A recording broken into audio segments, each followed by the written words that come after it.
குடும்பத்தில் ஒருத்தர் அனுசரிப்பு தன்மைங்கிறது ரொம்ப அவசியம்.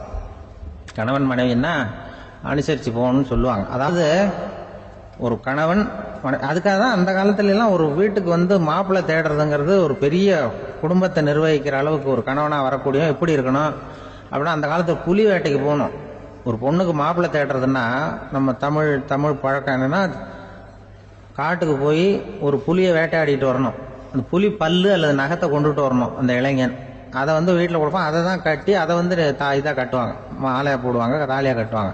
அதாவது வீரம் இருக்கா பையனுக்குன்னு பார்ப்பாங்க. ஒரு பொண்ணு வேணும்னா நீ முதல்ல வீட்டுக்கு பொண்ணு கேட்க போகக்கூடாது, காட்டுக்கு போகணும். போய் புளியை கொண்டு வா, அதுக்கப்புறம் தான் உனக்கு பொண்ணு அப்படின்னு சொல்லுவாங்க.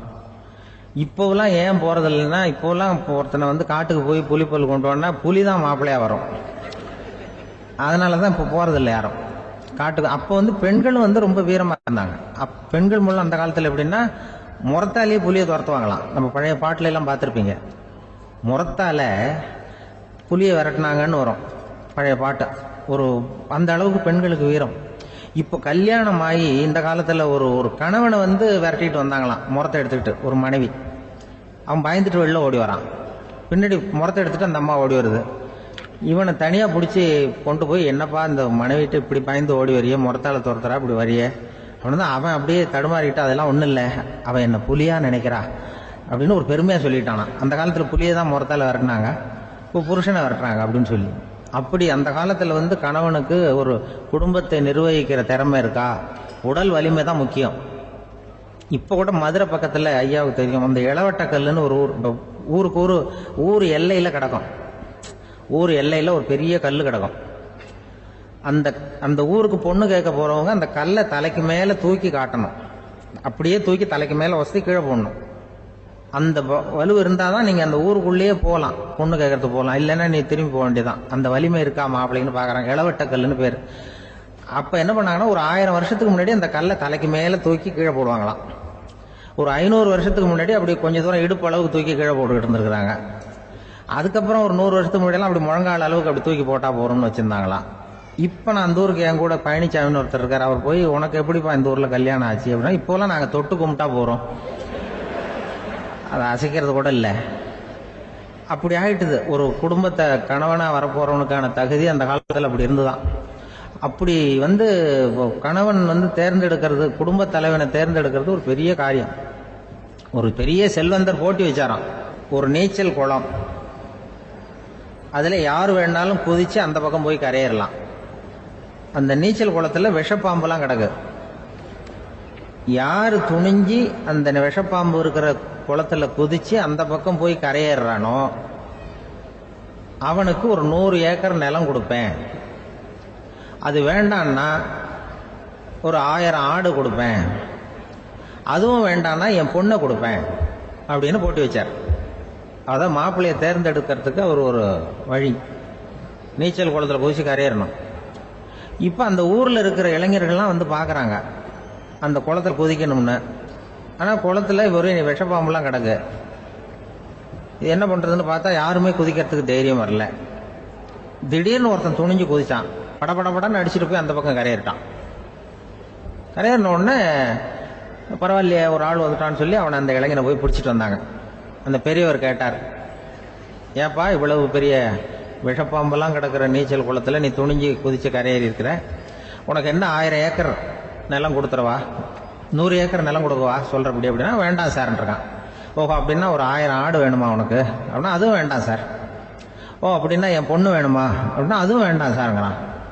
அப்புறம் எதுக்கடா குதிச்சுன்ட்டு, என்ன உனக்கு என்ன தான் வேணும் அப்படின்னு கேட்டிருக்காரு. என்னை எவன் பிடிச்சி தள்ளி விட்டவன்னு தெரியணும் அப்படின்றான். அதுக்காக அவன் பார்த்துருக்கான். அப்படி இருந்தால் தான் துணிச்சல் வரும் இந்த காலத்தில். எதுக்கு இவ்வளவு சங்கடம்லாம் வச்சாங்கன்னா, ஒரு குடும்பத்துக்கு தலைவராக வர வேண்டிய ஒரு ஆள், கணவனாக இருக்க வேண்டியவனுக்கு துணிச்சல் இருக்கா, தைரியம் இருக்கா அப்படிங்கிறது பார்க்கறதுக்காக இப்படிப்பட்ட தேர்வு முறைகள்லாம் வச்சுருந்தாங்க அந்த காலத்துலலாம். இப்போலாம் கல்யாணம் பண்ணுறது ஆளுக்கு நேரில் பார்க்காமலே கூட கல்யாணம் நடக்குது இன்டர்நெட்டில். இப்போ சர்டிஃபிகேட் கேட்குறாங்க, நோய் நொடி இல்லாமல் இருக்காரா பார், காட்டுக்கெலாம் போக வேண்டாம், நேராக ஆஸ்பத்திரிக்கு போய் ஒரு சர்டிஃபிகேட் வாங்கிட்டு வா, உனக்கு ஒன்றும் வியாதி இல்லைன்னு ப்ரூவ் பண்ணு, அதுக்கப்புறம் பார்த்துக்கலாம், மற்றதை பேசுவோம் அப்படின்னு சொல்லி அப்படி இருக்குது நிலைமை. அதனால் குடும்பத்தில் வந்து அந்த கணவனாக இருக்கிற வேண்டியவனுக்கு பொறுப்பு அதிகம். ஏன்னா எல்லாத்தையும் அனுசரித்து போக வேண்டியதாக வந்தான்.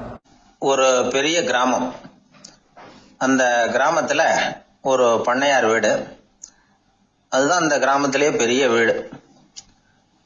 ஒரு நாள் ஒரு திருடன் அந்த கிராமத்துக்கு வந்தான். சுத்தி பார்த்தான். அந்த பண்ணையார் வீடு கண்ணுல பட்டுது. இன்னைக்கு ராத்திரி இந்த வீட்டுல தான் நம்ம தொழில் ஆரம்பிக்கணும் அப்படின்னு சொல்லி அவன் முடிவு பண்ணிக்கிட்டான். ஏன்னா அதுதான் அந்த கிராமத்திலே கொஞ்சம் பெரிய வீடு. அங்கதான் அவன் எதிர்பார்க்கறது ஏதாவது கிடைக்கும் அப்படிங்கிறது அவனுடைய முடிவு. நடு ராத்திரி அவன் மெதுவா சுவரேறி குதிச்சு அந்த பெரிய வீட்டுக்குள்ள புகுந்தான். அங்க போய் பார்த்தா முக்கியமான இடங்கள்ல எல்லாம் காவலுக்கு ஆள் நின்றுட்டு இருக்கிறாங்க ராத்திரி நேரத்துல. சரி, இந்த வீட்டுல நம்மால திருட முடியாது அப்படின்னு முடிவு பண்ணிட்டு மெதுவா வந்த வழியிலேயே திரும்பி வந்தான். அந்த சமயத்துல காலில் ஏதோ தட்டுப்பட்டது. என்னது அப்படின்னு சொல்லி குனிஞ்சு பார்த்தா அங்க ஒரு பெரிய வெங்காய மூட்டை அடுக்கி வச்சிருக்கிறாங்க. சரி, வந்ததுக்கு வெறுங்கையோட திரும்ப வேண்டாமே அப்படின்னு சொல்லி கையில இருந்த ஒரு பெரிய பை நிறைய அதை அள்ளி போட்டுக்கிட்டான். வெங்காயத்தை போட்டுக்கிட்டு புறப்படுற சமயத்துல கப்புன்னு கழுத்துல ஒரு கை வந்து விழுந்தது. ஆள் மாட்டிக்கிட்டான். அதாவது காவலாளிகள் அவனை புடிச்சு வச்சுக்கிட்டாங்க. மறுநாள் காலையில அந்த திருடனை பண்ணையார் முன்னாடி கொண்டுட்டு போய் நிறுத்தினாங்க. ஐயா, இந்த ஆளு ராத்திரி நம்ம வீட்டுல திருடுறதுக்காக வந்தான். வெங்காயத்தை அள்ளிட்டு புறப்படுறப்ப மாட்டிக்கிட்டான் அப்படின்னாங்க. அவரு பார்த்தாரு. என்னப்பா இவங்க சொல்றது உண்மைதானான்னு கேட்டார். ஆமான்னு ஒத்துக்கிட்டான் அந்த ஆளு. பண்ணையார் அதுக்கப்புறம் கொஞ்சம் யோசனை பண்ணார். அப்புறமா தீர்ப்பு வழங்கினார். இத பார்ப்பா, நீ இங்க திருட வந்தது குற்றம். அதுக்காக நீ 100 ரூபாய் அபராதம் செலுத்தணும், அல்லது 100 கசையடிகள் வாங்கணும். அதுவும் இல்லைன்னா நீயே திருடுன அவ்வளவு வெங்காயத்தையும் பச்சையா என் கண் முன்னாடியே சாப்பிட்டுணும். இதுல எந்த தண்டனைய ஏத்துக்கிறது அப்படிங்கறத பத்தி நீயே யோசனை பண்ணி முடிவு எடுத்துக்கலாம் அப்படின்னு சொல்லிவிட்டார். அதாவது இவனே முடிவு பண்ணிக்க வேண்டியது. 100 ரூபா பணம் கட்டுறியா, இல்லது சாட்டை அடி வாங்குறியா, அல்லது வெங்காயத்தை சாப்பிடுறியா, இதுதான் அவர் கொடுத்தது. நீயே முடிவு பண்ணி சொல்லுன்னு விட்டார். திருடன் கொஞ்ச நேரம் யோசனை பண்ணி பார்த்தான். அவனுக்கு இருக்கிறதுலயே ரொம்ப சுலபமா தெரிஞ்சது இந்த வெங்காயத்தையே சாப்பிட்டுறேன்ட்டான். ஐயா, நான் இந்த வெங்காயத்தையே சாப்பிட்டுறேன், அதுதான் எனக்கு கொஞ்சம் சுலபமா தெரியுதுன்னா சரின்னு விட்டார் பண்ணையார். அப்படியே எல்லாத்தையும் கொண்டு வந்து கொட்டினாங்க. ஒவ்வொன்னா எடுத்து சாப்பிட ஆரம்பிச்சான். கொஞ்ச நேரம் சுவாரஸ்யமா சாப்பிட்டான். அதுக்கப்புறம் வாய் எரிய ஆரம்பிச்சுட்டுது. கண்ணு ரெண்டும் செவந்து போச்சு. கண்ணுல இருந்து தார தாரையா கண்ணீர் வழிய ஆரம்பிச்சுட்டுது. ஒரே எரிச்சல். அவனால தாக்கு பிடிக்க முடியல. வெங்காயம் பாதி கூட தீரல. பார்த்தான், சரி இது நமக்கு சரிப்பட்டு வராது அப்படின்னு முடிவு பண்ணிட்டான். ஐயா, என்னை மன்னிச்சுக்கோங்க, இது என்னால முடியாது போல இருக்கு, பேசாம எனக்கு 100 சாட்டை அடியே கொடுத்துருங்க அப்படின்னா. அவரும் சரின்னார். சாட்டை அடி விழ ஆரம்பிச்சது. அதுவும் ஆரம்பத்துல ஒரு மாதிரியா இருந்தது. ஒரு 60 அடிகள் விழுற வரைக்கும் தாங்கினான். அதுக்கு மேல அவனால முடியல, தாக்கு பிடிக்க முடியல. ஐயா, என்னை மன்னிச்சுக்கோங்க அப்படின்னு மறுபடியும் பண்ணையார் காலில் விழுந்தான். ஐயா, இதுவும் எனக்கு சரிப்பட்டு வராது போல இருக்கு, பேசாம 100 ரூபா அபராதமே கட்டி போடுறேன் அப்படின்னா. அதே மாதிரி பணத்தை எடுத்து கொடுத்துட்டு அவன் பாட்டுக்கு போனான். இப்படி ஒரு கதை உண்டு. இந்த கதைய உலக புகழ்பெற்ற மனோதத்துவ மேதை எம் ஸ்காட் பெக் ஒரு உதாரணமா எடுத்து சொல்றார். எதுக்காக அவர் எடுத்து சொல்றாருன்னா, இந்த முடிவெடுக்கும் திறன் அப்படிங்கறத விளக்கறதுக்காக. வாழ்க்கையில முடிவெடுக்கிற திறன் நம்ம ஒவ்வொருத்தருக்கும் ரொம்ப அவசியம். எந்த சந்தர்ப்பத்துல எப்படி முடிவெடுக்கிறோம் அப்படிங்கறத வச்சுதான் நம்ம வாழ்க்கை அமையும். எவ்வளவுதான் பணம் இருந்தாலும் சரி, எவ்வளவுதான் படிச்சிருந்தாலும் சரி, இந்த முடிவெடுக்கிற திறன் சரியா இல்லைன்னா வாழ்க்கையில பல சறுக்கல்களை சந்திக்க வேண்டியிருக்கும். நாம முடிவுகள் எடுத்தா அந்த முடிவுகளால ஏற்படக்கூடிய விளைவுகளுக்கு நாம பொறுப்பு ஏற்க வேண்டி இருக்குமே அப்படிங்கிற பயத்தினால முடிவெடுக்கிற அதிகாரத்தை பல சமயங்கள்ல நாம மற்றவங்களுக்கு தாரவாத்து கொடுத்துடுறோம். நாமே முடிவெடுக்கக்கூடிய திறமையை வளர்த்துக்கிறது தான் ரொம்ப முக்கியம். ஒருத்தர் சொன்னார், சார், சின்ன சின்ன பிரச்சனைகள்ல எல்லாம் எங்க வீட்டுல என் மனைவி முடிவு எடுக்க விட்டுருவேன், பெரிய பிரச்சனைகள்ல எல்லாம் நான் தான் முடிவெடுப்பேன் அப்படின்னார். பரவாயில்லையே அப்படின்னு சொல்லி, சின்ன சின்ன பிரச்சனைகள்னா எதுங்க அப்படின்னு கேட்டேன். ஒன்றும் இல்லை, இந்த வீட்டு வருமானத்தை பெருக்கிறது எப்படி, வீட்டு செலவை சரி கட்டுறது எப்படி, வீட்டு செலவுக்கு வாங்கியிருக்கிற கடனை அடைக்கிறது எப்படி, இதெல்லாம் சின்ன சின்ன பிரச்சனைகள். என் மனைவி கிட்ட முடிவு எடுக்கிற விஷயத்தை விட்டுருவேன்னார். பெரிய பிரச்சனை தான் நான் எடுத்துக்குவேன்னார். அப்படின்னா பெரிய பிரச்சனைன்னா எது சார் அப்படின்னு கேட்டேன். அது என்னன்னா, இந்த உலக பொருளாதாரத்தை மேம்படுத்துறது எப்படி, 21ஆம் நூற்றாண்டுல என்னென்ன சவால்களை சந்திக்க வேண்டியிருக்கும் உலகம், இதெல்லாம் நான் பாத்துக்குவேன் அப்படின்னார். பாருங்க, இது பிரச்சனைகள்ல இருந்து தப்பிக்கிற வழி. அதனால வாழ்க்கையில பிரச்சனைகளை சந்திக்கிறதுக்கு தயங்கப்படாது. அதே மாதிரி சரியான நேரத்துல சரியான முடிவு எடுக்கிறதுக்கு நாம கத்துக்கணும். அது ரொம்ப முக்கியம். ஒரு 600 வருஷத்துக்கு முன்னாடி மனுஷனுக்கு எவ்வளவு நெருக்கடி இருந்ததோ அது போல 40 பங்கு இப்ப அதிகமாயிட்டு தான் கண்டுபிடிச்சு சொல்லியிருக்கிறாங்க. அவ்வளவு நெருக்கடிக்கு மத்தியில நாம வாழ்ந்துகிட்டு இருக்கிறோம். ஒரு 600 வருஷத்துக்கு முன்னாடி என் தலையில 1 கிலோ வச்சுக்கிட்டு நின்னேன்னு வைங்க, இப்ப 40 கிலோ வச்சுக்கிட்டு நிக்கிறேன். அப்படி ஒவ்வொரு மனுஷனுக்கும் வாழ்க்கையில நெருக்கடி அதிகமா போச்சு. இந்த நெருக்கடியில முன்னாடிலாம் யாரோ ஒருத்தர் தான் தியானம் பண்ணுவாங்க. தியானம்னா ஒருத்தர் 2 பேர் காட்டுக்கு போய் தியானம் பண்ணிட்டு இருப்பாங்க 600 வருஷத்துக்கு முன்னாடி. இப்ப வீட்டுக்கு வீடு தியானம் நடக்குது. ஏன்னா அந்த அளவுக்கு வாழ்க்கையில ஒரு நிம்மதி வேணும் அப்படின்னு சொல்லி பண்ணிட்டாங்க. அதுக்குதான் இயற்கை கொடுத்துருக்கிற ஒரு இயற்கையான வைத்தியம் தான் சிரிப்புங்கிறது. இதை பத்தி பெரியவங்க எல்லாம் இப்ப ஆராய்ச்சி பண்ணிட்டு இருக்கிறாங்க. சிரிப்புங்கிறது நாம பிறந்து ஒரு 6 மாசத்துல தான் முதல் தடவையா விவரமா சிரிக்க ஆரம்பிக்கிறோமா. நம்ம பிறந்து 6 மாசத்துக்கு, அதாவது முதல் தடவை சிரிக்க ஆரம்பிக்கிறது ஒரு 6வது வாரம், 1.5 மாசத்துல தான் குழந்தை விவரமா சிரிக்க ஆரம்பிக்குது. அப்புறம் அப்படியே சிரிக்க ஆரம்பிக்கிறோம். அதெல்லாம் இப்ப கணக்கு எடுத்துருக்குறாங்க. ஒரு குழந்தை ஒரு நாளைக்கு 200 தடவை சிரிக்குதான் ஒரு குழந்தை. பெரியவங்க எல்லாம் 15 தடவை சிரிக்கிறாங்களாம். 200 தடவை சிரிச்சுக்கிட்டு இருந்த நாம அப்படியே குறைஞ்சு 15 ஆயிட்டு. அதனாலதான் இருதய நோயெல்லாம் வருது, ஹார்ட் அட்டாக் எல்லாம் வருதுன்னு கண்டுபிடிச்சிருக்கிறாங்க. 200 சிரிப்புக்கு அது இயல்புத்தன்மை, மனுஷனுடைய இயல்புத்தன்மை சிரிக்கிறது. அதுக்கு ஜோக்கே தேவைப்படாது. ஆனா இப்ப காலங்காலமா நாம என்ன போதிக்கப்பட்டு வந்திருக்கிறோம்னா, சிரிப்புங்கிறது ஒரு பாவமான செயல். ஒரு முதலாளிக்கு முன்னாடி தொழிலாளி சிரிச்சா மரியாதை குறைச்சல், ஒரு கணவனுக்கு முன்னாடி மனைவி சிரிச்சா மரியாதை குறைச்சல், அது மாதிரி ஒரு வாத்தியாருக்கு முன்னாடி பையன் சிரிச்சா மரியாதை குறைச்சல், ஒரு ஆபீசருக்கு முன்னாடி பியூனு சிரிச்சா மரியாதை குறைச்சல், இப்படின்னு சொல்லி சிரிப்புங்கிறது ஏதோ மரியாதை குறைவான செயல்னு காலங்காலமா நாம போதிக்கப்பட்டு வந்திருக்கிறோம். இப்ப மரபு ரீதியாவே அந்த சிரிப்பு நம்மகிட்ட சிறைப்பட்டு இருக்குதான், அடங்கி போச்சு. அந்த சிறைப்பட்டு இருக்கிற சிரிப்பை வெளியில கொண்டு வர்றதுக்கு தான் ஜோக்குன்னு ஒரு சாவியை போட வேண்டியிருக்கு. வேற இந்த ஜோக்குக்கும் சிரிப்புக்கும் சம்பந்தம் இல்லை. அதை ஏற்கனவே இருக்கிறத வெளில கொண்டு வரதுக்கு ஒரு சாவி மாதிரி உபயோகப்படுதுன்னு இப்ப அதை பத்தி ஆராய்ச்சி பண்றவங்க எல்லாம் சொல்றாங்க. ஏன்னா சிரிப்புக்கு ஜோக்கு தேவைப்படாது. இப்போ ஒரு குழந்தை தொட்டில படுத்திருக்குன்னு வைங்களேன், குழந்தை தொட்டில இருக்கு, அது முகத்துக்கிட்ட போய் ஒரு கிளுகிழுப்பை ஆட்டுங்க சிரிக்கும்.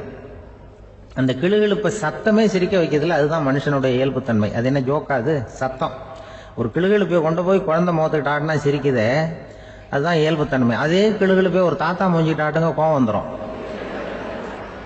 அடிக்க வருவார். என்னடா விளையாட்டு இது அப்படிமாரு. ஏன்னா அவர் சிரிச்சுக்கிட்டு இருந்தவர், அப்படி இருந்தவர் ஒரு காலத்துல. ஒரு கிளுகிழுப்பைக்கு சிரிச்சவர் ஒரு காலத்துல இப்ப கோவப்படுறாருன்னா அந்த அளவுக்கு நம்ம மாறி போயிட்டே வந்துட்டு இருக்கிறோம். அதனால அந்த இயல்புத்தன்மை மாறாம இருக்கணுங்கிறது ரொம்ப முக்கியம். அதுக்காக எல்லாரையும் குழந்தையாக்க முடியாது. மனுஷன் எல்லாரும் இனிமே வயசுங்கிறது கூட ஆகிட்டே தான் இருக்கும். அதுக்காக குறைச்சிக்கிட்டே போக முடியாது. அதுக்கு யாராவது மருந்து கண்டுபிடிச்சாதான் உண்டு. ஆனா ஒருத்தர் மருந்து கண்டுபிடிச்சாராம், சொல்லுவாங்க. ஒரு டாக்டர் ஒரு மாத்திரை கண்டுபிடிச்சாராம். ஒரு மாத்திரை சாப்பிட்டா ஒரு வயசு குறையும், ஒரு மாத்திரை சாப்பிட்டா ஒரு வயசு குறையும் அப்படின்னு ஒரு மாத்திரையை கண்டுபிடிச்சிருக்காரு. ஒரு பாட்டி அம்மா, 90 வயசு பாட்டி, அது போயிருக்கு. அதே டாக்டர்கிட்ட போய், ஐயா எனக்கு ஒரு பாட்டில் மாத்திரை கொடுங்க, இந்த வயசு குறையிற மாத்திரை அப்படின்றது. அவர் ஒரு பாட்டில் கொடுத்தாரு மாத்திரை. பாருமா பாட்டியம்மா, ஒரு மாத்திரை சாப்பிட்டா ஒரு வயசு குறையும், எடுத்துட்டு போகணும்னு கொடுத்துருக்காரு டாக்டர். இந்த 90 வயசு பாட்டி எடுத்துட்டு வீட்டுக்கு வந்துட்டு மறுநாள் அதே டாக்டர் கிட்ட போயிருக்கு. 30 வயசு பொண்ணா போச்சான். 30 வயசு பொண்ணா மாறி அதே டாக்டர் கிட்ட போயிருக்கு. இடுப்புல ஒரு கை குழந்தை, அது சட்டை கிட்ட போடாம கட்டவரில் வாயில வச்சுட்டு உட்காந்துருக்கு. நேரா டாக்டர்கிட்ட போய், டாக்டர் நேற்று வந்தேன், ஏதோ ஒரு மாத்திரை சாப்பிட்டா ஒரு வயசு குறையும், நீங்க நான் ஏதோ ஒரு ஆர்வத்தில் ஒரு 30-40 மாத்திரை சாப்பிட்டேன், இப்படி ஆயிட்டேன் அப்படின்னு. இப்போ டாக்டர் சொல்லியிருக்காரு, இதுக்கு ஏமா வருத்தப்படுற, எல்லாரும் வயசு குறையணும்னு தான் நினைக்கிறாங்க, உனக்கு வயசு குறைஞ்சிட்டுது, நீ சந்தோஷப்படு, இதுக்கே மறுபடியும் என்னட்ட வந்திருக்கிற அப்படின்னாரான் டாக்டர். அப்ப அந்த அம்மா சொல்லிச்சான், என்னை பத்தி பரவாயில்ல டாக்டர், என் இடுப்புல பாருங்க கை குழந்தை, இது சட்டை கிட்ட போடாம உட்காந்துருக்கு, கட்டவரில் வாயில வச்சுட்டு உட்காந்துருக்கு, இது ரொம்ப ஆர்வத்துல ஒரு 70 மாத்திரையை சாப்பிட்டு விட்டுது, இது என் வீட்டுக்காரரு. இவர் வந்து இடுப்பு விட்டு கீழே இறங்க மாட்டேங்கிறாரு. நான் எதையாவது கொடுத்து இனிமேதான் வயசை கூட்டி இறக்கி விடுவேன் டாக்டர் அப்படின்னு தான். அவர் வந்து ஏதோ நமக்கு அதுக்கு சம்மந்தம் இல்லைங்கிறது மாதிரி கட்டாரில் வச்சுட்டு அவர் பாட்டு உட்காந்துருக்காரு. ஏதோ நமக்கு இந்த உலகமே இல்லை, நமக்கு சம்மந்தம் இல்லைங்கிற மாதிரி உட்காந்துருக்காரு. இப்படியே நான் தூக்கிட்டு எங்கே அலையிறது அப்படின்னு தான். அதனால வந்து வயசை குறைக்கிறது இயற்கைக்கு விரோதமாக நாம் பண்ண முடியாது. ஆனால் இந்த இயல்பு தன்மை மாறாமல் வச்சுக்கலாம். குழந்தை மாதிரி மாற முடியாதே தவிர அந்த குழந்தை தன்மையோடு வாழறதுக்கு கற்றுக்கணும். அதுதான் வாழ்க்கையில் இன்பமாக வாழறதுக்கு வழி. குழந்தைத்தனமாக இருக்கக்கூடாது, குழந்தை தன்மையோடு இருக்கணும்னு சொல்லுவாங்க. குழந்தை தன்மைங்கிறது வேற, குழந்தை தனம்ங்கிறது வேற. அப்படி ஒரு மாத்திரை கண்டுபிடிச்சிட்டா இப்போ யாராவது ஒருத்தவங்க இடுப்பில் குழந்தைய தூக்கிட்டு போனால் போய் கேட்கணும், ஏம்மா இது ஏன் வீட்டுக்காரரா உன் குழந்தையா அப்படின்னு கேட்டு அதுக்கப்புறம் அவருக்கு வணக்கம் சொல்லணும். இப்படிலாம் ஆகிடும் நிலைமை. இயற்கையை வந்து நம்ம மாற்ற முடியாது, அதுக்கு தகுந்தாப்புல தான் நாம் வந்து பண்ணணும். குழந்தை தன்மையோடு வாழறதுக்கு குடும்பத்தில் குழந்தை தன்மைங்கிறது எப்படின்னா, இப்போ ஒரு சில பேருக்கு அந்த குழந்தை தன்மை உண்டு. ஒரு வீட்டில் ஒரு புள்ள படுத்திருக்கு, அம்மா வந்து எழுப்புறாங்க, காலேஜுக்கு நேரமாச்சு எழுந்திருப்பா, காலேஜுக்கு நேரமாச்சு எழுந்திருப்பா அப்படின்னு. அந்த அம்மா அந்த புள்ள சொல்லியிருக்கு, ஐயோ எனக்கு காலேஜுக்கு போகிறதுக்கு பிடிக்கலம்மா, என்னை வந்து தொந்தரவு பண்ணாத, காலேஜுக்கு போகிறதுக்கு எனக்கு பிடிக்கல அப்படின்னு தான். அப்போ அந்த அம்மா சொல்லியிருக்கு, ஏன் உனக்கு காலேஜுக்கு போகிறதுக்கு பிடிக்கல, கல்லூரிக்கு போகிறதுக்கு, அதுக்கு 2 காரணம் சொல்லு அப்படின்னு இருக்க. அப்போ அந்த புள்ள சொல்லிச்சான், ஏன் பிடிக்கலன்னா கல்லூரியில் இருக்கிற வாத்தியாருக்கும் என்ன பிடிக்க மாட்டேங்குது, ஆசிரியர்களுக்கும்.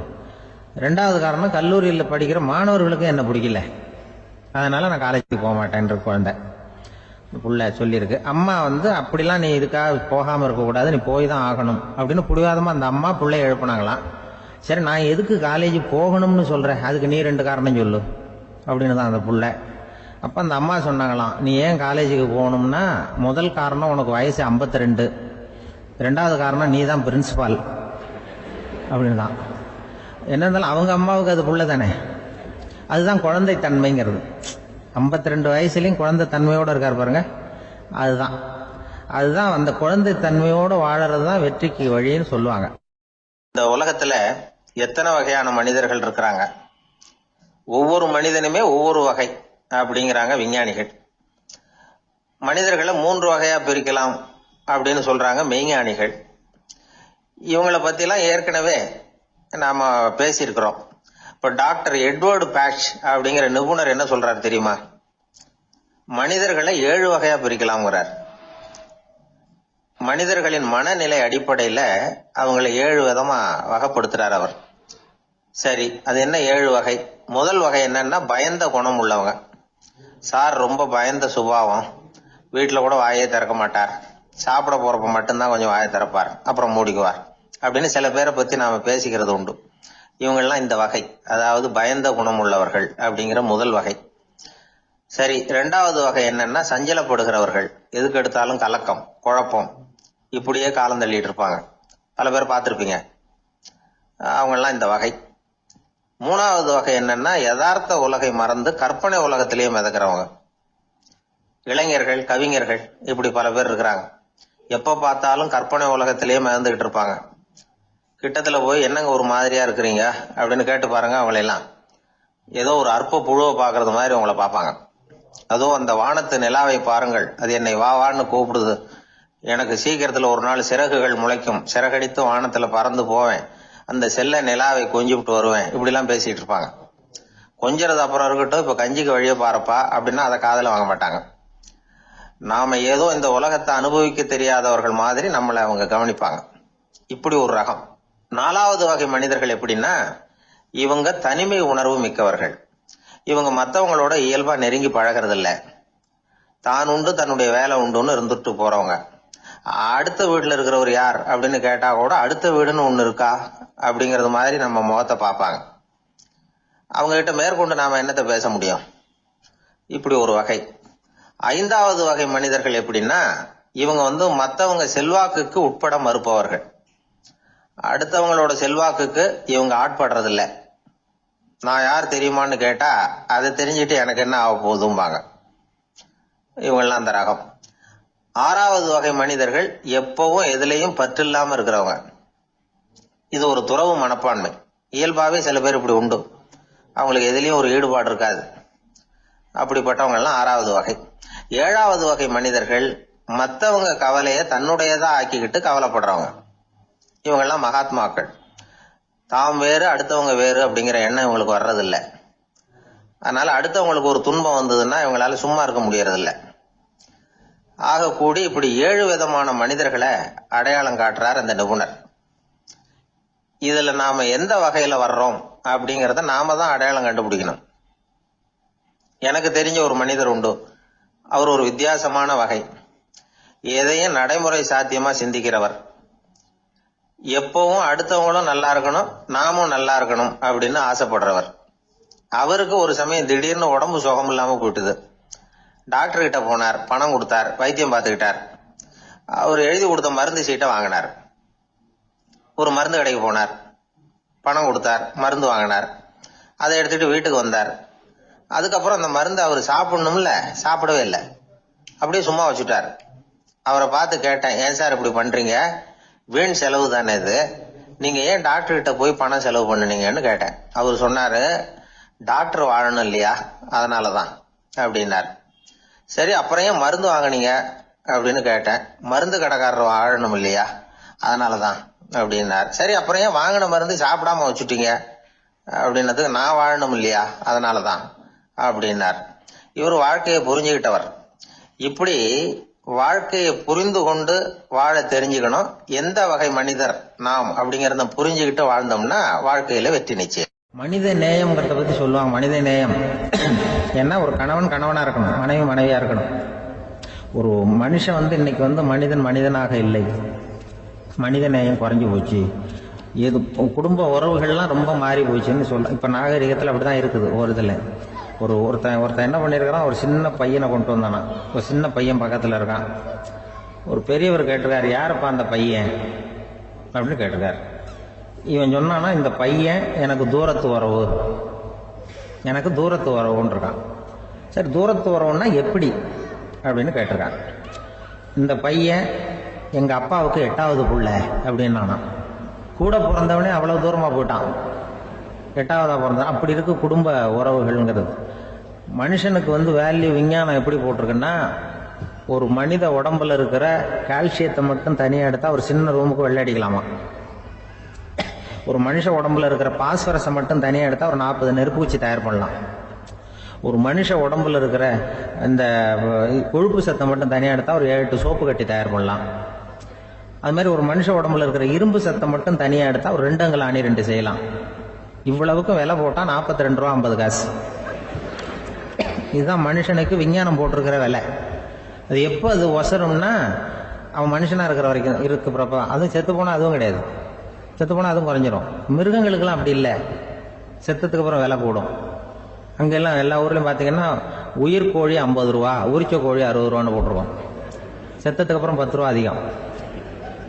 மனுஷன் நீ உயிர் மனுஷன் 42 ரூபா 50 காசு, செத்ததுக்கு அப்புறம் 52 ரூபான்னா நீயே வச்சுக்கிடாது, எனக்கு எது கண்டு போட்டு. அவன் எப்போ அவனுக்கு வேல்யூ கூடும்னா, மனிதன் மனிதனாக வாழும்பொழுதுதான் வேல்யூ கூடும். குடும்பத்துல அந்த பாசத்தோட வாழணும்னு கடவுள்கிட்ட கேட்டு சொன்னாங்களே, அதுதான். இந்த சமூகம்ங்கிறது ஒரு பெரிய குடும்பம் தான். அதனாலதான் இந்த நாட்டுக்குள்ள பெருமையை எல்லாரும் ஒற்றுமையா இருந்தா எதையும் சாதிக்கலாம்ங்கிறது தான் இந்த நாட்டுக்குள்ள பெருமை அப்படி நிரூபிச்சோம். அதனால சமூகம்ங்கிறதும் ஒரு குடும்பம் மாதிரி இருக்கிறது தான் பெருசு. இப்ப சில இதெல்லாம் ஜாதி மத வேறுபாடெல்லாம் நம்முடைய முன்னேற்றத்தை தடுக்கும். விலங்குகள் நம்மளோட மேலானது. அதான் ஒரு ஊர்ல ஒரு சிவன் கோயில் இருந்துதான். சிவன் கோயில்ல அந்த புறாவெல்லாம் வளர்ந்துகிட்டு இருந்திருக்கு. அந்த மாடத்துல, சிவன் கோயில் மாடத்துல புறாவெல்லாம் கூடி இருந்திருக்கு. உடனே அதுக்கு கும்பாபிஷேகம் பண்றதுக்காக ஊர்ல திட்டம் போட்டாங்க. சிவன் கோயிலுக்கு வெள்ளடிக்க ஆரம்பிச்சாங்க. வர்ணம் பூச ஆரம்பிச்சதும் அதுக்கு சாரம் கட்டுவாங்கல்ல, இந்த குச்சியெல்லாம் வச்சு சாரம் கட்டுவாங்க. உடனே இந்த புறாவெல்லாம் என்ன பண்ணிச்சான், இனிமே நம்ம இங்க வெள்ளை அடிக்கிறாங்க, கும்பாபிஷேகம் வருது, நம்ம இங்க குடியிருக்க முடியாது, எதிர்த்தாப்புல எங்க போகலான்னு பார்த்துருக்கு. இந்த உயரம் கோபுரத்துல இருந்த புறாவெல்லாம் எதிர்த்தாப்புல ஒரு மாதா கோயில் இருந்திருக்கு, சர்ச்சு. அங்க சில மாடங்கள்ல புறாவெல்லாம் இருக்குது, சில மாடம் இருக்கு. உடனே நம்மெல்லாம் அங்க போயிடும் கொஞ்சம் காலத்துக்குன்னு எல்லாம் புறப்பட்டு இந்த மாதா கோயிலுக்கு போயிடுது. அங்க போனா அங்க இருக்கிற புறாவோட சேர்ந்து இதுவும் குடியிருந்துட்டு இருக்கு. கொஞ்ச நாள் என்னாச்சு, அங்க கிறிஸ்துமஸ் வந்துட்டுது. கிறிஸ்துமஸ் வந்தது சரி, இங்கேயும் வெள்ளடிக்க ஆரம்பிக்கிறாங்க. நம்ம மறுபடியும் எங்கடா போறதுன்னு பார்த்தா அங்க இருக்கிற புறாவோட சேர்ந்து இதுவும் சேர்ந்து நேரா ஒரு பள்ளிவாசல் இருந்தது. எதுக்கு அங்க இருக்கிற மாடத்துல போய் அங்க குடியேறிட்டது எல்லாம். அவங்க போனா அங்க ரமலான் மாசம் வந்து ரம்ஜானுக்காக அதையும் புதுப்பிக்க ஆரம்பிச்சாங்க. இது என்ன பண்றதுன்னு சொல்லி இந்த 3 செட்டு புறாவும் சேர்ந்து என்ன பண்ணுச்சு, எங்க போலான்னு பார்த்தா மறுபடியும் அதுக்குள்ள இந்த சிவன் கோயில்ல கும்பாபிஷேகம் முடிஞ்சு போச்சான். முடிஞ்சிருக்கு, அங்க போடுவோம் எல்லாரும் சொல்லி எல்லா புறாவும் அந்த சிவன் கோயிலுக்கு வந்துடுது. அங்க போய் மாடத்துல குடியிருந்துட்டுது. அப்போ திடீர்னு ஒரு நாள் பார்த்தா ஒரே கலவரம் பூமியில எல்லாம் ஒருத்தன் அருவாளை தூக்கிட்டு நிற்கிறான், குச்சி எடுத்து ஒருத்தனோட சுட்டுக்கிறான், ஒரே கலவரம், சத்தம், ஒரே மத கலவரம் வந்துட்டுது ஊர்ல. அப்போ புறாவெல்லாம் மாடத்துல இருந்துக்கிட்டு ஒரு குஞ்சு புறா அவங்க அம்மாட்ட கேட்டுதான், இது என்ன இந்த மனுஷனுக்கு என்ன ஆச்சு, இந்த மனுஷனுக்கு என்ன ஆச்சு, அவன் கத்தியை தூக்கிட்டு நிற்கிறானே அப்படின்னு கேட்டுதான். ஒரு குஞ்சு புறா அவங்க அம்மாட்ட கேட்டுதான். அம்மா புறா அம்மா அந்த புறா சொல்லிச்சான், மனுஷனுக்கு இப்போ மதம் பிடிச்சிருக்கு, அதான் கத்தியை தூக்கிட்டு நிற்கிறான் அப்படின்னு இருக்கு. இப்போ நமக்கெல்லாம் பிடிக்கலையே அப்படின்னு தான். அப்போ அந்த புறா சொல்லிச்சான், அந்த பாருமா, நாம் வந்து இந்த சிவன் கோயிலில் இருந்தாலும் நமக்கு புறான்னு தான் பேர், இந்த மாதா கோயிலுக்கு போனாலும் நமக்கு புறான்னு தான் பேர், பள்ளிவாசலுக்கு போனாலும் நமக்கு புறான்னு தான் பேர். அந்த மனுஷன் அப்படி இல்லை, அவன் இங்கே இருக்கிற வரைக்கும் இந்துன்னு சொல்லுவான், அங்கே மாதா கோயில் இருந்தான்னா கிறிஸ்தவன்னு சொல்லுவான், பள்ளிவாசலில் இருந்தான்னா முஸ்லீம்னு சொல்லுவான். அப்போ குஞ்சு புறா அது என்ன இப்படி பண்ணுறாங்க மனுஷங்க, இப்போ அவங்கள விட நம்ம வசதி போல் இருக்க, நம்ம தேவலாம் போல் இருக்க அப்படின்னு தான் அந்த குஞ்சு புறா. அப்போ அந்த தாய் புறா சொல்லிச்சான், உண்மைதான், அதனால தான் நம்ம மேலான இடத்துல இருக்கிறோம், அவன் கீழே நிற்கிறான் இன்னமும் அப்படின்னு சொல்லிச்சுதான். அந்த குடும்பம்ங்கிறது, சமுதாயம்ங்கிறது ஒரு பெரிய குடும்பம், அது இந்த புறாகிட்டேருந்து மனுஷன் கற்றுக்க வேண்டியிருக்கு. அப்படி இருக்குது இன்னைக்கு மனுஷனுடைய நிலைமை. அதை வந்து புரிஞ்சுக்கணும். அப்படித்தான் ஒவ்வொரு இதுலேயும் நாம் வந்து நடந்து கொள்ள வேண்டியிருக்குது. மிருகங்கள்டேருந்து கற்றுக்கிற வாய்ப்பெல்லாம் இருக்குது. அப்படி சொல்லுவாங்க. ஒருத்தன் தன்னுடைய நண்பனை வழியில பார்த்தான், என்னப்பா லெட்டர் போட்டுனே கிடைச்சதா அப்படின்னா, ஓ கிடைச்சதேன்னா அவன். இவன் உடனே ஏன்டா போய் சொல்ற, நான் உனக்கு லெட்டரே போடல, சும்மா தான் கேட்டேன், உடனே கிடைச்சிட்டுதுங்கிறிய அப்படின்னா. லெட்டர் போட்டேன்னு நீ போய் சொல்றப்போ அது கிடைச்சதுன்னு நான் போய் சொல்லக்கூடாதா அப்படின்னு நானா அவன். இப்படிப்பட்டவங்க சில பேர் இருந்தா கூட இன்னைக்கு கடிதம் மூலமா தொடர்பு கொள்ளாதவங்க இருக்கவே முடியாது. அந்த அளவுக்கு அது அவசியமான ஒன்னாயிட்டுது. இந்த அஞ்சல் அட்டைகள் எப்படி ஆரம்பமாச்சு தெரியுமா? ஆஸ்திரியா நாட்டுல ஒரு பேராசிரியர் இருந்தார். அவர் பேர் இம்மானுவேல் ஹெர்மன். அவர் ஒரு நாள் ஒரு பத்திரிகையில கட்டுரை எழுதினாராம். இது நடந்தது 1869. அவர் எழுதின கட்டுரையில மக்கள் அதிகம் செலவில்லாம ஒருத்தருக்கு ஒருத்தர் தகவல் பரிமாறிக்கிறது எப்படி அப்படிங்கறத பத்தி எழுதியிருந்தார். அதுக்கு சில யோசனைகளை அவரே எழுதியிருந்தாராம். எப்படின்னா, அந்த கட்டுரையை எல்லாரும் படிச்சு பார்த்திருக்கிறாங்க, அவர் சொன்ன யோசனைகள் என்னன்னு. அது வந்து அரசாங்கத்தின் கவனத்துக்கு போச்சான். ஆகா, இது அவர் சொல்ற யோசனை நல்லா இருக்கும் போல் இருக்கு அப்படின்னு அவங்களே நினைச்சிருக்கிறாங்க. அவ்வளவுதான். உடனே அந்த யோசனையை நடைமுறைக்கு கொண்டுட்டு வந்தாங்களாம். பேராசிரியர் இம்மானுவேல் ஹெர்மனின் யோசனைப்படி அச்சடிச்ச அரசு முத்திரையோட அரசாங்கம் அஞ்சல் அட்டைகளை வெளியிட ஆரம்பிச்சுதான். 1869 அக்டோபர் 7ஆம் தேதி இது நடந்திருக்கு. உலகின் முதல் அஞ்சல் அட்டை வெளிவந்த நாள் அது. அப்பதான் அதுக்கு பேர் என்ன தெரியுமா? அதாவது கரஸ்பாண்டிங் கார்டு அப்படின்னு பேராது. அதுக்கப்புறம் என்ன ஆச்சுன்னா, உடனடியாக அமெரிக்காவிலேயே இது மாதிரியான கார்டுகளை வெளியிட ஆரம்பிச்சிட்டாங்க. அங்க இதுக்கு என்ன பேர் தெரியுமா? Postal card. அதுக்கப்புறம் 1870 இங்கிலாந்துலயும் இதை வெளியிட்டாங்களாம்.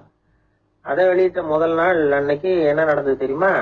மக்கள்லாம் ஏதோ நியாய விலை கடையில நிக்கிறது மாதிரி பெரிய பெரிய கியூ வரிசையில நின்று இதை வாங்கினாங்களாம். நம்ம நாட்டுல முதல் அஞ்சலகம் 1927 கல்கத்தாவில் ஆரம்பமாயிருக்கு. இன்னைக்கும் அஞ்சலகம் இல்லாத இடமே இல்லை. அந்த அளவுக்கு அஞ்சல் போக்குவரத்து அதிகமாயிருக்குது. அன்னைக்கு உள்நாட்டுல ஒருத்தருக்கு ஒருத்தர் தகவல் பரிமாற்றம் செய்து கொள்ள மலிவான ஒரு அஞ்சல் அட்டையை அரசாங்கம் வெளியிடலாம் அப்படின்னு பேராசிரியர் எழுதின கட்டுரை இன்னைக்கு எந்த அளவுக்கு ஆகியிருக்கு பாத்தீங்களா? ஒருத்தன் ஒரு தபால் பெட்டிக்கு பக்கத்துல தலைய வச்சுக்கிட்டு அவன் பாட்டுக்கு நின்றுட்டு இருந்திருக்கான். அங்க இருந்து இன்னொருத்தன் கேட்டிருக்கான், என்ன ஆச்சுன்னு. கொஞ்ச நேரத்துக்கு முன்னாடி இந்த தபால் பெட்டியில ஒரு கார்டு எழுதி போட்டேன், விவரம் எல்லாம் நல்லா தான் எழுதியிருக்கிறேன், ஆனா அட்ரஸ் எழுத மறந்துட்டேன் அப்படின்னு நானா. உடனே அவன், அதுக்காக கவலைப்படாத, நான் போட்ட கார்டுல அட்ரஸ் எல்லாம் பின்கோடு உள்பட கரெக்டா எழுதியிருக்கேன், ஆனா விவரம் எழுத மறந்துட்டேன் நானா. கவலைப்படாத, கொஞ்ச நேரத்துல தபால்காரர் வருவார், பெட்டியை திறந்ததும் நம்ம லெட்டர் கேட்டு வாங்கிக்கலாம்னா ஒருத்தன். கொஞ்ச நேரத்துக்கு முன்னாடி அவர் வந்தார், கேட்டேன், அதுக்கப்புறம் தான் மனசுக்கு ரொம்ப கஷ்டமா போச்சு நானா. இவன் ஏண்டான்னு கேட்டிருக்கான். அவன், இது தபால் புட்டு இல்லையா?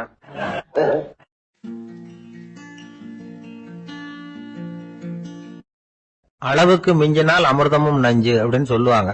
அது உண்மைதான். ஒருத்தருக்கு அளவுக்கு மீறிய புகழ் வந்துட்டுதுன்னு வச்சுங்க, அது கூட ஆபத்தா போயிடுறது உண்டு. பழங்காலத்துல எல்லாம் கிரேக்க தேசத்துல ஒரு பழக்கம் உண்டாம். அதாவது யாராவது ஒருத்தரை நாடு கடத்தணும்னா அதுக்கு ஒரு வழி உண்டு. அதாவது ஒருத்தரை நாடு கடத்தணும்னு மக்கள் விரும்புறாங்கன்னு வச்சுங்களேன், அவர் பேரை ஒரு மண்பாண்ட ஓட்டுச்சில்லுல எழுதி அதை ஒரு குறிப்பிட்ட பொது இடத்துல போட்டுற வேண்டியது, அவ்வளவுதான். இது மாதிரி பல பேர் போட்டுக்கிட்டே இருப்பாங்க, எல்லாம் அப்படியே குவிஞ்சு போயிடும். அந்த ஓட்டாஞ்சில்லு குவியல்ல யாருடைய பேர் அதிகமா இருக்குதோ அந்த நபரை ஒரு 10 ஆண்டுகள் நாடு கடத்தி விடுவாங்க. இது அந்த ஊர் வழக்கமா. ஒரு நாள் அந்த குவியலுக்கு பக்கத்துல ஒரு ஆள் நின்றுட்டு இருக்கிறான். அவன் கையில ஒரு ஓட்டாஞ்சில்லு வச்சிருக்கிறான். அதுல யாரோட பேரையோ எழுதணும், எழுதி அந்த இடத்துல போடணுங்கிறது அவன் ஆசை. ஆனா அவன் படிக்காதவன், அதனால எழுத தெரியல. யாராவது அந்த வழியா வர்றாங்களான்னு பாத்துக்கிட்டே நின்றுகிட்டு இருந்தான். ஒரு பெரியவர் வந்துகிட்டு இருந்தார். அவர்கிட்ட ஓடினான். கையில இருந்த மண்பாண்ட சில்ல கொடுத்தான். ஐயா, இதுல ஒரு பேர் எழுதி கொடுங்களேன்னா அந்த பெரியவர் அதை வாங்கி கையில வச்சுக்கிட்டு, என்ன பேர் எழுதணும் சொல்லு அப்படின்னா இவன் சொன்னான், அரிஸ்டைடிஸ் அப்படின்னு எழுதுங்க அப்படின்னா. இதை கேட்டதும் அந்த பெரியவருக்கு அதிர்ச்சி.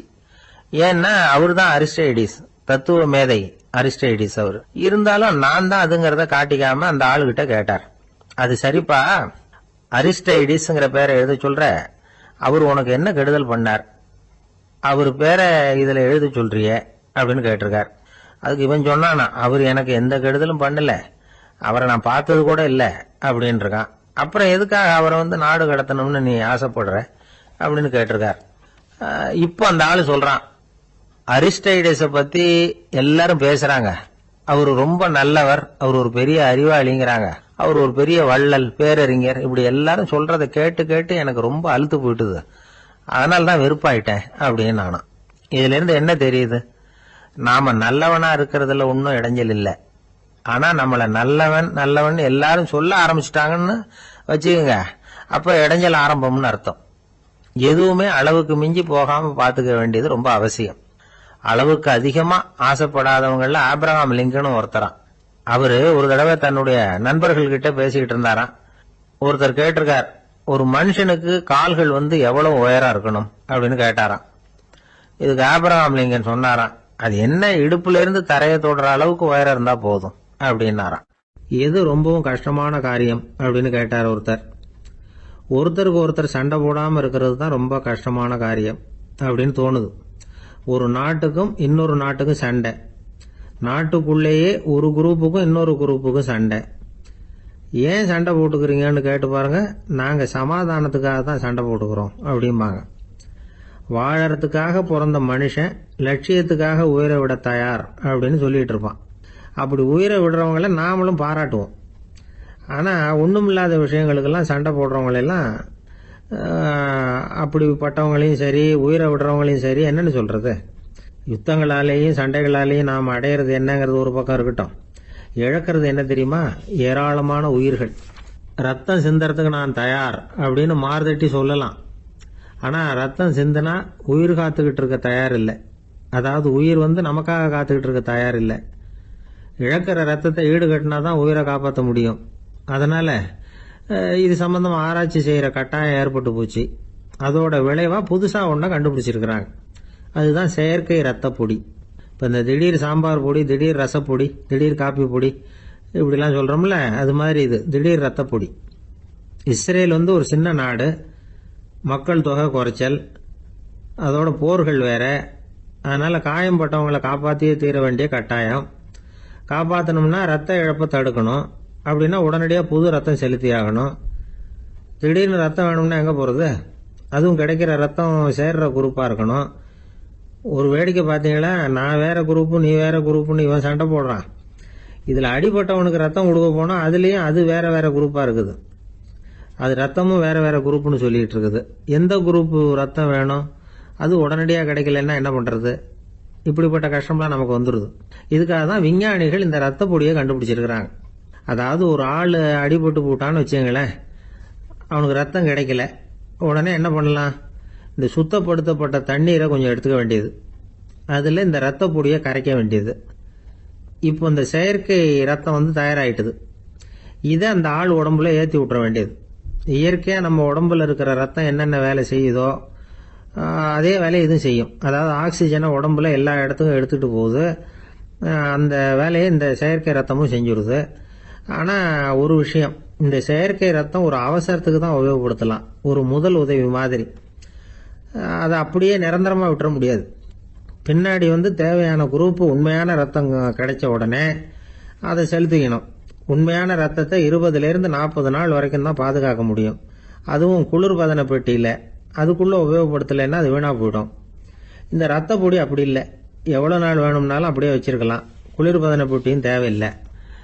ஆனால் ஒன்று, இது தண்ணியில் கலந்து செயற்கை ரத்தமாக ஆக்கிவிட்டா அதோட வலு 72 மணி நேரம் தான், அதாவது 3 நாள்.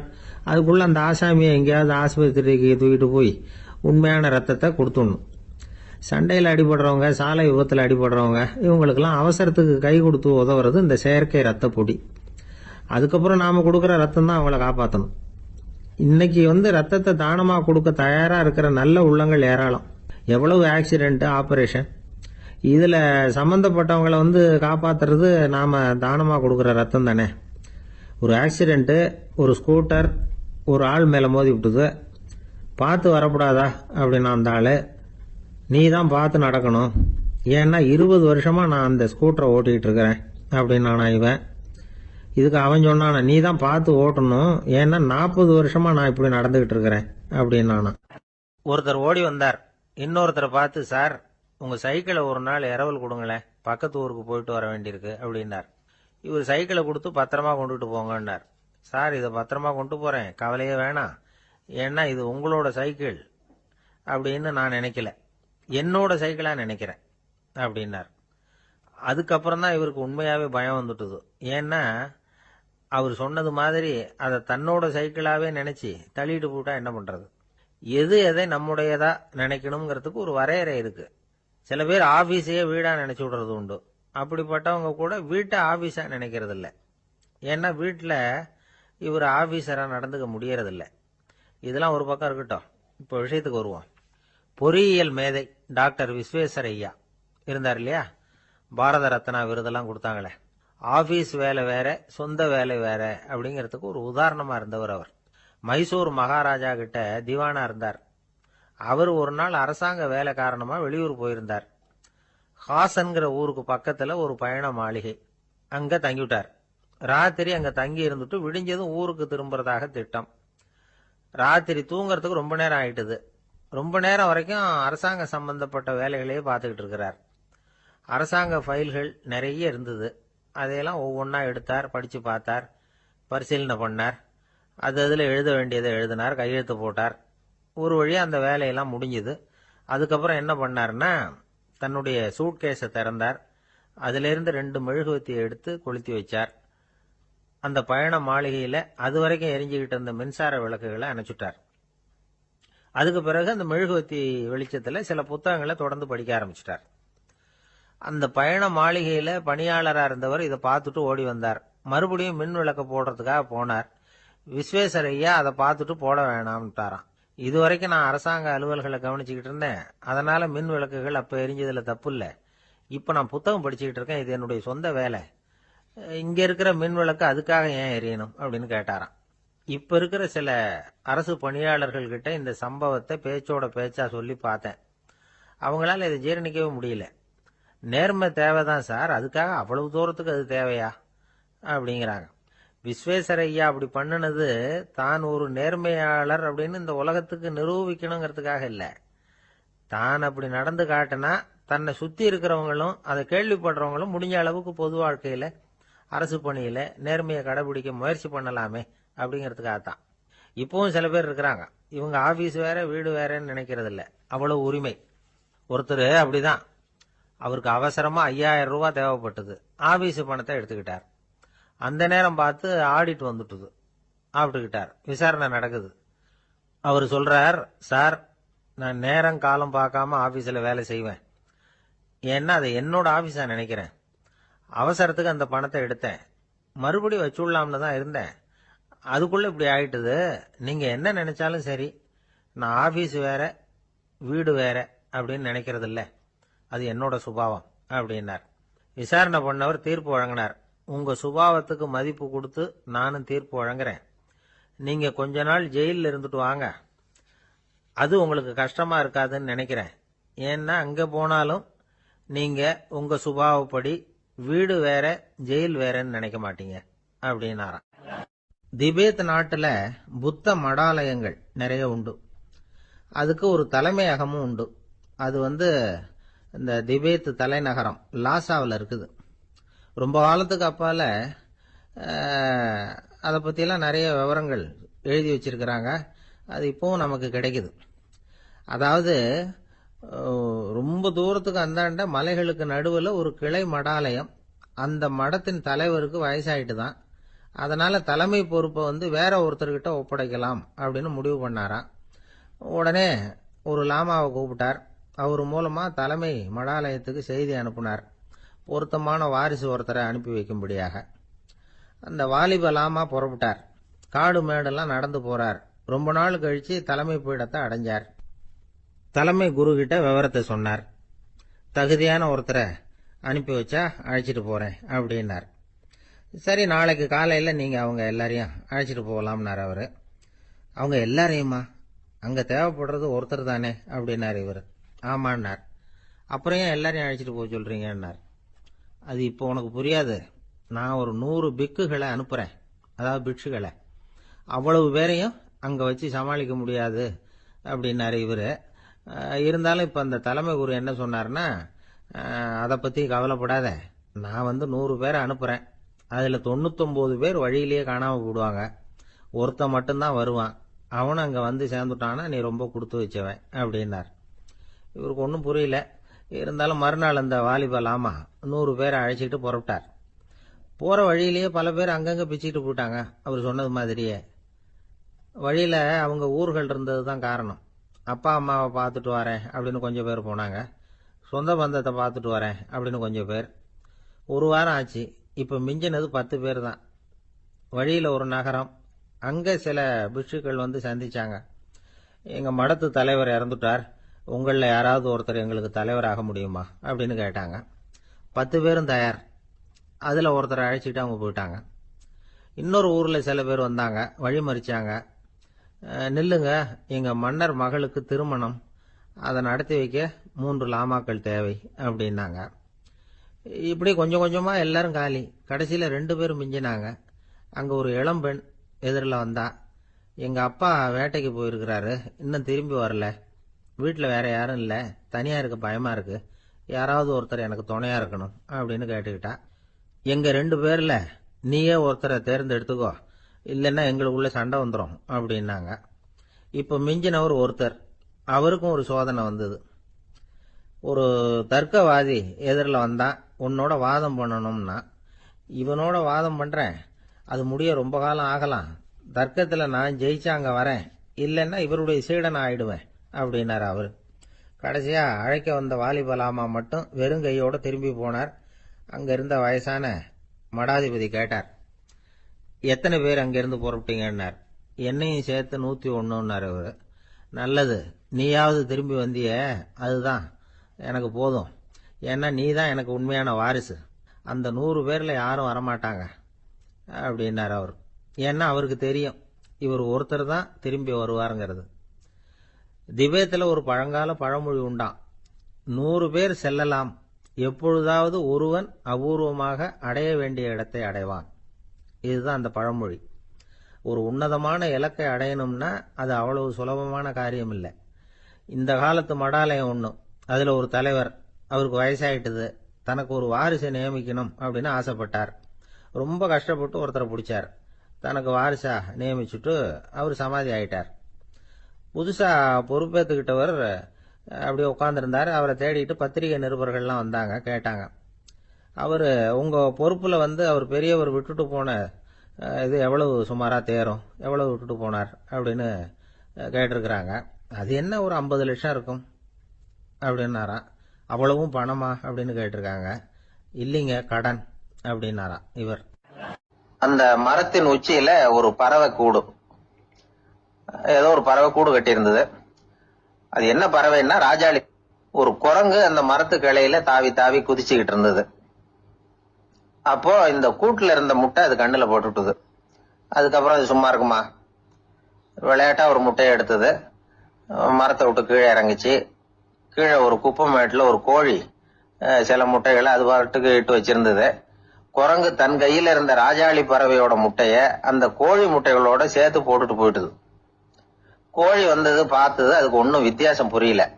தன்னுடைய முட்டைகளோட சேர்த்து அந்த ராஜாளி முட்டையையும் சேர்த்து அடைகாத்துது. கொஞ்ச நாள்ல குஞ்சுகள் எல்லாம் பொரிச்சுது, எல்லாம் முட்டையை விட்டு வெளியில வந்தது. ராஜாளி பறவையோட குஞ்சு அந்த கோழி குஞ்சுகளோடவே சேர்ந்து வளர்ந்தது. மற்ற கோழி குஞ்சுகள் போலவே இதுவும் குப்பையை கிளறிச்சு புழு பூச்சிகளை சாப்பிட்டது. காக்கைகள் தாக்கிறதுக்கு வந்ததுன்னா மற்ற கோழி குஞ்சுகள் மாதிரியே இதுவும் பயந்து போய் தாய் கோழியின் சிறகுகளுக்கு உள்ள வந்து ஒளிஞ்சுக்கும். இப்படியே கொஞ்ச காலம் போச்சு. குஞ்சுகள்லாம் வளர்ந்து பெருசாயிட்டுது. சிலது சேவல்கள் ஆச்சு, சிலது கோழிகள் ஆச்சு. அந்த ஒண்ணு மட்டும் ராஜாளி ஆச்சு. ஆனா ஒரு விஷயம், தான் ஒரு ராஜாளிங்கிறது அந்த பறவைக்கு தெரியாது. தன்னையும் ஒரு கோழின்னே அது நினைச்சுக்கிட்டு இருக்கு. அப்படி நினைச்சுக்கிட்டு குப்பை மேட்டை கிளறிக்கிட்டு இருக்கு. ஒரு நாள் சாயந்தர நேரம் இந்த ராஜாளி பறவை கீழே அது பாட்டுக்கு வழக்கம் போல குப்பையை கிளறிக்கிட்டு இருக்குது. அப்போ அண்ணாந்து பாக்குது. வானத்துல உயரத்துல கூட்டமா ராஜாளி பறவைகள் உல்லாசமா வட்டம் அடிச்சு பறந்துகிட்டு இருக்கு. அதே இது பாக்குது. இதுக்கு மனசுக்குள்ள ஏக்கமா போச்சான். அப்போ இதுக்கு ஆண்டவன் பேர்ல கோபம் வந்துதான். ஆண்டவனுக்கு என் பேர்ல ஏன் இந்த ஓர வஞ்சனை? என்னையும் ஒரு ராஜாளியா படைச்சிருந்தா நானும் கூட இந்நேரம் ஆகாயத்துல உல்லாசமா பறந்துகிட்டு இருப்பேனே அப்படின்னு நினைச்சு வருத்தப்பட்டுதான். இது வேடிக்கையா இருக்குல்ல? ஒரு வகையில பார்த்தா நாம கூட இந்த ராஜாளி பறவை மாதிரி தான் வாழ்ந்துகிட்டு இருக்கோம் அப்படிங்கிறார் ஒரு உளவியல் நிபுணர். நம்மால எவ்வளவு வேலை செய்ய முடியும் அப்படின்னு நாம நினைச்சுக்கிட்டு இருக்கிறோமோ அதை விட பல மடங்கு நம்மால வேலை செய்ய முடியுமா, பல மடங்கு வேகமாவும் வேலை செய்ய முடியும் அப்படிங்கிறார் அவர். நம்முடைய முழுமையான பலம் என்னங்கிறது நமக்கே தெரியறதில்ல. அதுதான் கஷ்டம்.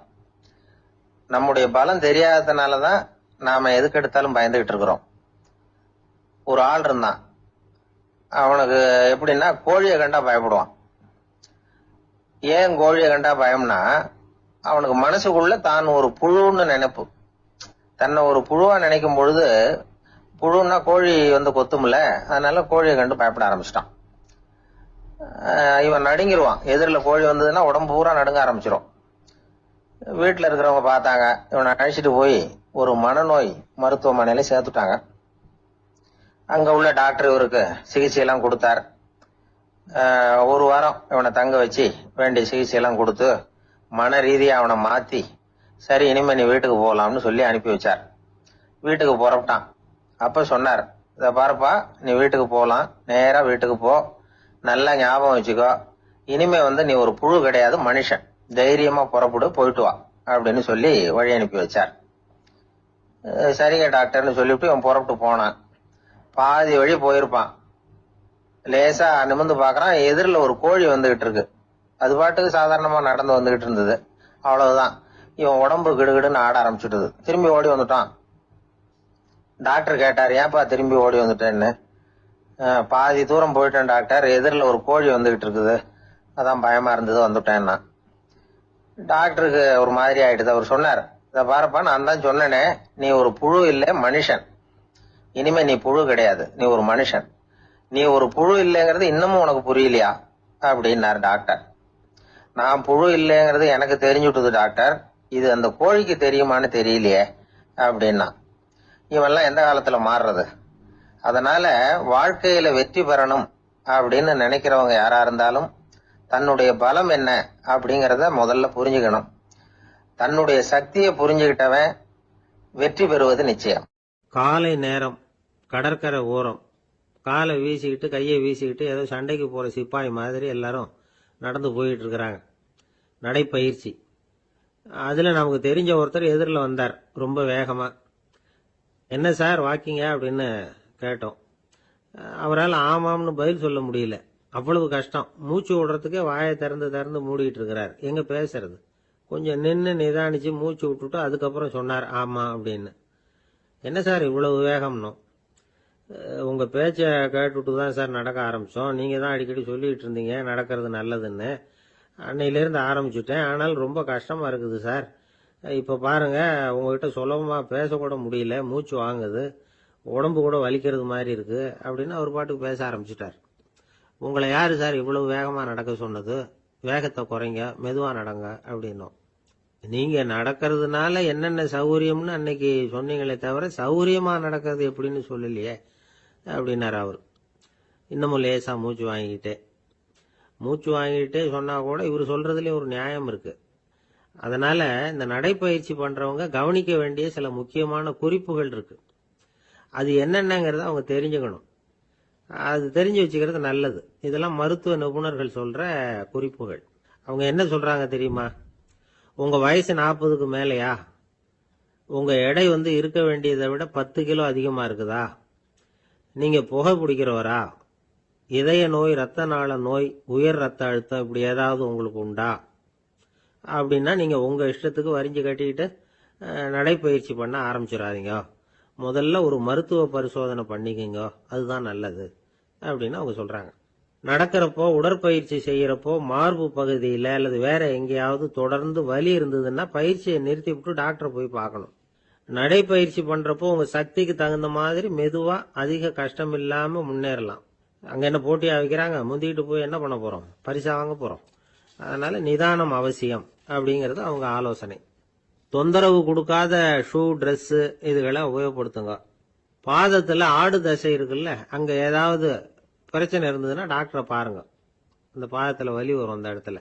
வெயில் காலமா இருந்தா தலைக்கு தொப்பி வச்சுக்கோங்க. பனியில நடந்தாலும் அப்படித்தான். தலையை பத்திரமா பாத்துக்குங்க. நம்ம கிட்ட ஏதோ கொஞ்சம் உருப்படியா தெரியறது அதுதானே. உடற்பயிற்சிக்கு முன்னாடி பின்னாடி பயிற்சி செய்யறப்போ நிறைய தண்ணி குடிக்கலாமா. முதல் 1 மாசத்துக்கு கொஞ்சம் தளர்த்தியா சாவகாசமா நடக்கலாம். மணிக்கு 3 அல்லது 4 கிலோமீட்டர் வேகம்னு வச்சுங்களேன். அதுக்கப்புறம் வேகத்தை அதிகப்படுத்தலாம். மணிக்கு 6 அல்லது 8 கிலோமீட்டர் அளவுக்கு நடக்கலாம். நல்லா கையை வீசிக்கிட்டு நடக்கணும். மூச்சு விடுற எண்ணிக்கை அதிகரிக்கணும். இது மாதிரி ஒரு 30 நிமிஷம் நடக்கலாம். தனியா நடந்து போறதுக்கு உங்களுக்கு என்னமோ மாதிரி இருக்குதா? கூட யாரையாவது சேர்த்துக்குங்க. ஒரு குரூப்பா சேர்ந்து போகலாம். நடக்கிறதுங்கிறத ஒரு சந்தோஷமான சமாச்சாரமா ஆக்கிக்கணும். தினம் இப்படி நடக்க வேண்டி இருக்குதே அப்படின்னு புலம்பிக்கிட்டே போகக்கூடாது. சில பேர் நடக்கிறப்போ கடந்த காலத்தை அசை போட்டுக்கிட்டே போவாங்க. சில பேர் வருங்காலத்தை அசை போட்டுக்கிட்டே போவாங்க. சில பேர் முக்கியமான திட்டம்லாம் இப்படி நடக்கிறப்பதான் தீர்மானம் பண்ணுவாங்க. நடக்கிறதுனால மன இறுக்கம் குறையுது, பரபரப்பு குறையுது, மன ஆற்றல் பெருகுது, தன்னம்பிக்கை வளருது, முதுமை தள்ளி போகுது, செயல்திறன் அதிகரிக்குது. இதை தவிர உடம்புக்கும் பல விதமான சௌகரியங்கள் ஏற்படுது. அதனால இதுவரைக்கும் நடக்க ஆரம்பிக்காதவங்க இனிமே இந்த குறிப்புகளை கவனத்தில் வச்சுக்கிட்டு நடக்க ஆரம்பிச்சுடலாம். சார்லஸ் லேம்ப் அப்படின்னு ஆங்கில இலக்கிய மேதை ஒருத்தர், அவர் ஒரு தரம் உடம்பு சரியில்லைன்னு டாக்டர் கிட்ட போனாராம். டாக்டர் அவரை பார்த்துட்டு, நீங்க தினமும் காலையில வெறும் வயத்துல நடக்கணும் அப்படின்னாராம். வெறும் வயத்துல நடக்கிறதுக்கு நான் தயார், ஆனா வயிறு கிடைக்கணுமே சார். யார் வயத்து மேல நடக்கிறது டாக்டர் அப்படின்னு கேட்டாராம் இவர். ஒரு நண்பர் யாருக்கோ போன் பண்ணிட்டு இருந்தார். அவர் பேசி முடிச்சதும் நான் அவரை பார்த்து, இப்போ போன் பண்ணீங்களே அந்த போன் நம்பர் என்ன அப்படின்னு கேட்டேன். அவரு தலையை சொரிஞ்சுக்கிட்டார். ஞாபகம் வரலன்னார். சரி சார், அதை விடுங்க, உங்க மனைவி பேர் என்ன அப்படின்னு கேட்டேன். மாலதின்னார். என்ன சார் இது வேடிக்கை? கொஞ்ச நேரத்துக்கு முன்னாடி பேசின போன் நம்பர் மறந்து போச்சு. எப்பவோ கல்யாணம் பண்ணிக்கிட்ட மனைவி பேர் மறக்கல, அதை கரெக்டா சொல்லிவிட்டீங்களே அப்படின்னு கேட்டேன். அவரு என்ன ஒரு மாதிரியா பார்த்தார். அவரு அப்படி என்ன பார்த்ததுல ஒன்றும் தப்பு இல்லை. ஏன்னா நாம எல்லாருமே அப்படித்தானே. ஒரு குறிப்பிட்ட காரியத்துக்காக தொலைபேசியில ஒருத்தட்ட பேசுறோம். அதுக்கப்புறம் அந்த எண் நமக்கு அனாவசியம், அதனால மறந்துடுறோம். இதுக்கு பேர் தான் தற்காலிக ஞாபகம். ஆனா மனைவி பேரை மறந்துட முடியுமா? முடியாது. அது அவசியமான ஒண்ணு. அடிக்கடி அந்த பேரை உபயோகப்படுத்துறோம். அதனாலேயும் அது முக்கியங்கிறதுனாலேயும் அதை மறக்கிறது இல்லை. இதுக்கு பேரு நிரந்தர ஞாபகம். சரி, இந்த தற்காலிக ஞாபகம், நிரந்தர ஞாபகம், இது 2 ஞாபக அளவுகளையும் கட்டுப்படுத்துறது எது அப்படின்னா மூளைக்குள்ள நடக்கிற மின்சார நடவடிக்கைகள் தான். தற்காலிக ஞாபகம் ஒரு மின்னல் மாதிரி தோன்றி மறையுது. நிரந்தர ஞாபகம் ஒரு படிவம் போல மூளையில படிஞ்சுடுது. ஒரு சம்பவத்தின் பல பிரதிகள் மூளையில பல்வேறு பகுதிகளிலேயும் படியறதுனால ஒன்னு மறைஞ்சாலும் மறந்தாலும் இன்னொன்னு மறையறதில்ல.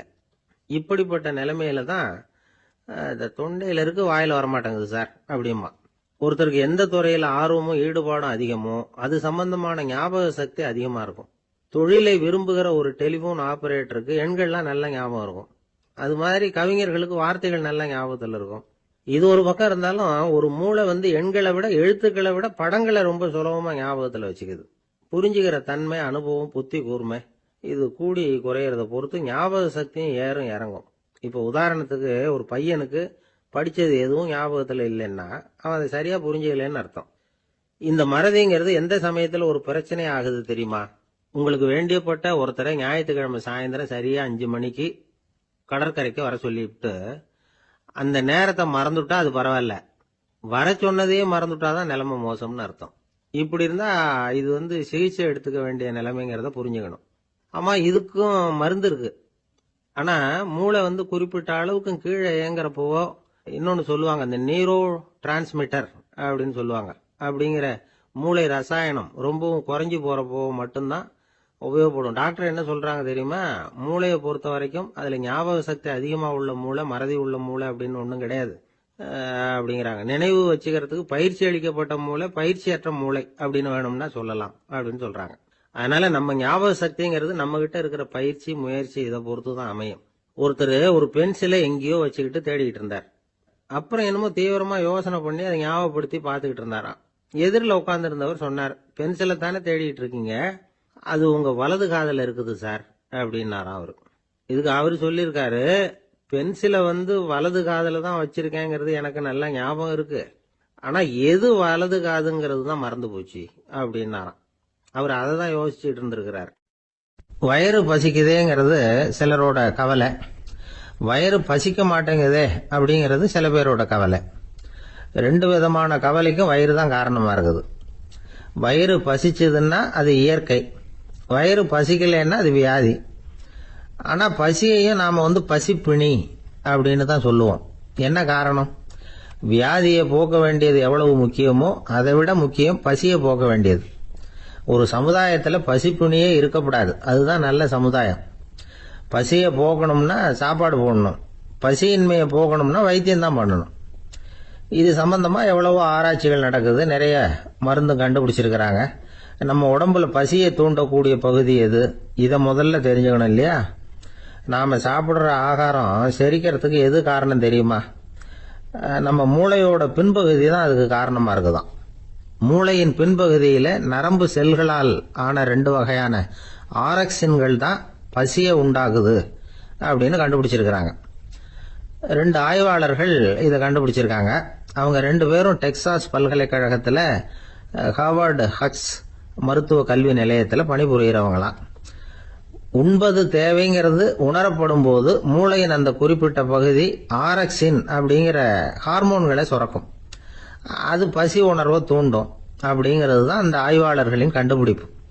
இந்த ஆரக்சின் வேற சில உயிரினங்கள்லயும் உண்டு. இப்ப எலிகள்ல கூட இது இருக்குது. அதனால எலிகளை வச்சு இது சம்பந்தமா ஆராய்ச்சி பண்ணாங்க. எலிகள் உடம்புல ஆரக்சினை செலுத்தி பார்த்தாங்க. உடனே என்னாச்சு தெரியுமா? அந்த எலியெல்லாம் பசியால துடிக்க ஆரம்பிச்சுட்டுது. எதையாவது தின்னு பசியை தீர்த்தா போதுங்கிற அளவுக்கு அந்த எலிகள்லாம் அல்லாட ஆரம்பிச்சுட்டுது. இயல்பா சாதாரணமா அந்த எலிகள் எவ்வளவு சாப்பிடுமோ அது மாதிரி 8 முதல் 10 மடங்கு அதிகமான ஆகாரத்தை 1 மணி நேரத்துக்குள்ள சாப்பிட்டு தீர்த்துட்டுதான். சில எலிகளின் மூளையில இந்த ஆரக்சின் அளவை கட்டுப்படுத்தி பார்த்திருக்கிறாங்க. உடனே என்னாச்சு தெரியுமா? அதெல்லாம் சாப்பாட்டை கண்டா முகத்தை திருப்பிட்டு போக ஆரம்பிச்சுட்டுதான். அந்த எலிகளுக்கு பசி எடுக்கலையா. இந்த ஆராய்ச்சியின் அடிப்படையில பசியை எடுக்காமல் இருக்கிற மனிதர்களுக்கும் பசியை தூண்ட முடியும் அப்படின்னு சொல்லி ஆராய்ச்சியாளர்கள் தெரிவிச்சிருக்கிறாங்க. ஆக ஆரக்சின் தான் பசிக்கு காரணம்ங்கிறது தெரிஞ்சு போச்சு. சரி, இந்த ஆரக்சின் அப்படின்னா என்ன? அது ஒரு கிரேக்க சொல், அதுக்கு பசின்னு அர்த்தம். நம்ம ஆளுங்களுக்கெல்லாம் பசியை தூண்டுறதுக்கு மருந்து தேவையில்லை, பசியை குறைக்கிறதுக்கு தான் மருந்து தேவை. ஒரு அம்மா டாக்டரை தேடி